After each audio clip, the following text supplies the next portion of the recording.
Dans la matinée du 11 septembre 2001, 19 hommes armés de cutters, dirigés par un homme sous dialyse depuis une caverne forteresse de l'autre côté du monde en utilisant un téléphone satellite et un PC portable, ont réalisé la pénétration la plus sophistiquée de l'espace aérien le plus protégé au monde. S'emparant des passagers et des pilotes, tous d'anciens pilotes de chasse, de 4 vols commerciaux qu'ils détournèrent de leur route pendant plus d'1 heure, sans jamais avoir été inquiétés par un seul chasseur d'interception. Ces 19 pirates, religieux fondamentalistes dévots qui aimaient boire de l'alcool, sniffer de la cocaïne et vivaient avec des stripteaseuses, ont réussi à abattre 3 immeubles à l'aide de 2 avions à New York. Cependant qu'à Washington, un homme incapable de piloter un monomoteur Cessna a été capable avec un 757 de faire une boucle en descente de 2400 mètres à 270 degrés pour arriver en parfait azimuth et percuter le Pentagone au niveau du bureau des analystes du budget où des employés du ministère enquêtaient sur le mystère des 2300 milliards de dollars que Donald Rumsfeld, secrétaire d'État, avait annoncé manquant des coffres du Pentagone dans une conférence de presse tenue le jour précédent, le 10 septembre 2001.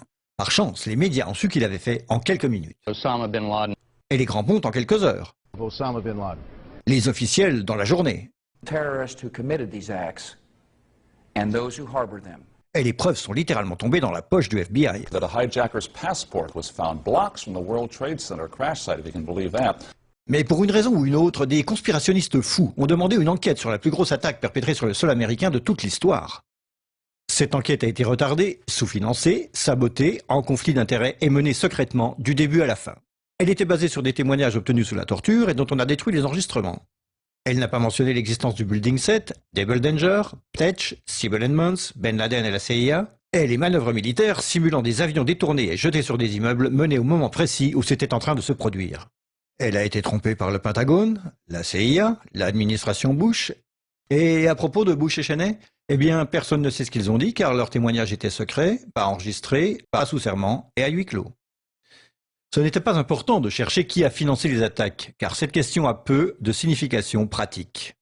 Cependant, la commission d'enquête du 11 septembre a brillamment répondu à toutes les questions du public, excepté la plupart de celles posées par les familles des victimes, et a pu pointer les fautes des personnes responsables, bien qu'aucune n'ait perdu son boulot, déterminant que ces attaques étaient dues à... failure of imagination. Parce que... Nobody in our government, at least, and I don't think the prior government that could envision flying airplanes into buildings. Excepté le Pentagone, la FIMA, le NORAD et le NRO.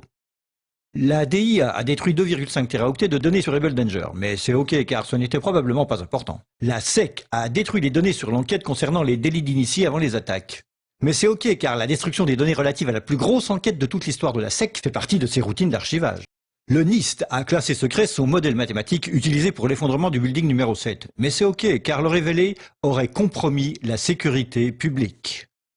Le FBI a argué que tout ce qui concerne leur enquête sur le 11 septembre doit être tenu secret. Mais c'est normal car le FBI n'a probablement rien à cacher.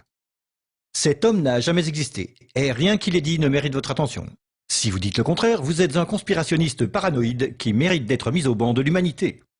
Comme lui et elle et lui. Ben Laden a vécu dans une grotte forteresse des montagnes d'Afghanistan, mais il a pu s'échapper.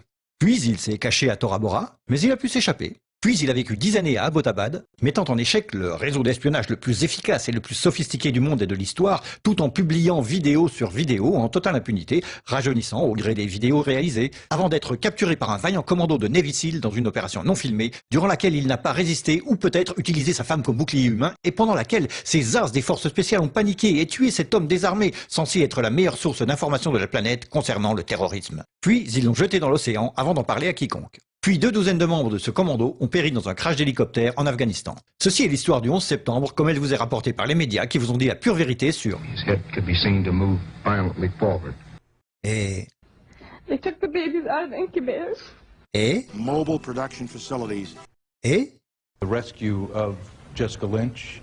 Si vous avez un doute sur cette histoire, vous êtes une chure de rat, un paranoïaque, un cinglé, vous détestez les chiens et les enfants et vous serez conspué par le monde entier. Si vous aimez votre pays et la liberté, la joie, les arcs-en-ciel, le rock, les chiots, les tartes aux pommes et votre grand-mère, alors vous n'émettrez jamais le moindre doute sur aucune des parties de cette histoire, à personne, jamais. C'était une annonce publique sponsorisée par les amis du FBI, de la CIA, NSA, DIA, SEC, MSM, Maison-Blanche, NIST et de la Commission sur le 11 septembre. Parce que l'ignorance, c'est la force.